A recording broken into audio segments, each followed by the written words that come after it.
আপনাদের এই যত রিপোর্ট, এই যত আক্ষেপ, এই যত কিছু সব এখানেই থাকবে।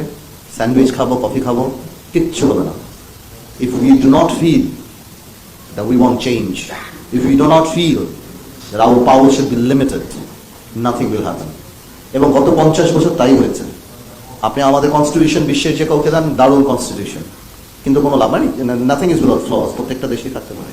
কিন্তু আপনি যাই করেন, আমি মনে করি ভালো রাজনীতিবিদ আনার জন্য আপনারা সেমিনার করেন। এই প্রেশার কে আজকে আপনারা এই কথা বলছেন, উইথ ডিউ রেসপেক্ট আমি বলতে যাচ্ছি, যদি শেখ হাসিনা সরকার টিকে যেত, এই সেমিনার কি হতো?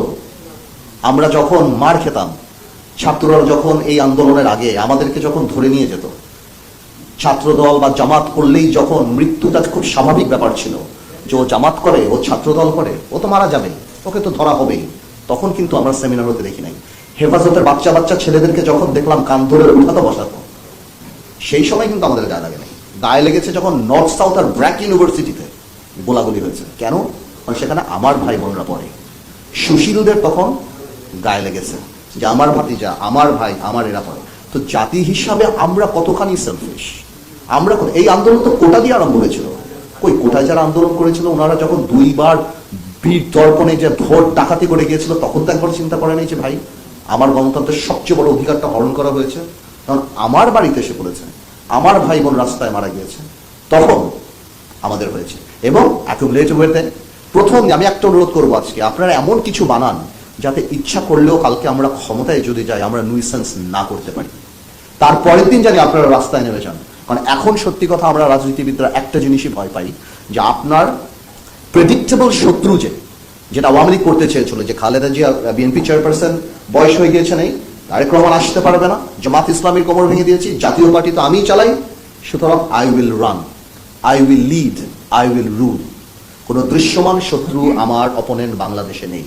কিন্তু এই আল্লাহর তরফ থেকে যে অদৃশ্য যে একটা জিনিস চলে এসেছে, যার কারণে 15 দিনও টিকতে পারে না আওয়ামী সরকার। তো আমরা এখন জানি সেই জিনিসটাকে ভয় পাই, যে আমাদের অপোনেন্ট নাই, তার মানে এই না যে we can get away with any nonsense we do.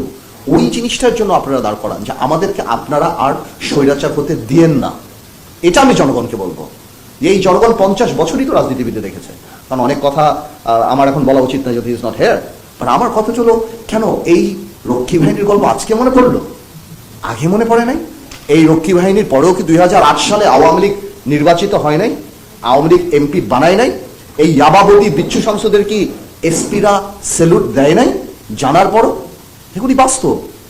তো আপনার যখন নৈতিক অবক্ষয় হবে, সব দিক থেকে হবে, আপনার প্রত্যেকটা সেক্টর খারাপ, আপনি কোথায় পাবেন? আপনি কোথায় পাবেন ভালো রাজনীতিবিদ? কে রাজনীতি করবে? গত 20 বছরে কারা রাজনীতি করেছে? ওই ক্ষমা চেয়ে, পুলিশ ক্ষমা চাবে, এদেরকে মেরে ফেলেছে, ওদেরকে মেরেছে, কি লাভ? ক্ষমা চেয়ে কি লাভ হবে?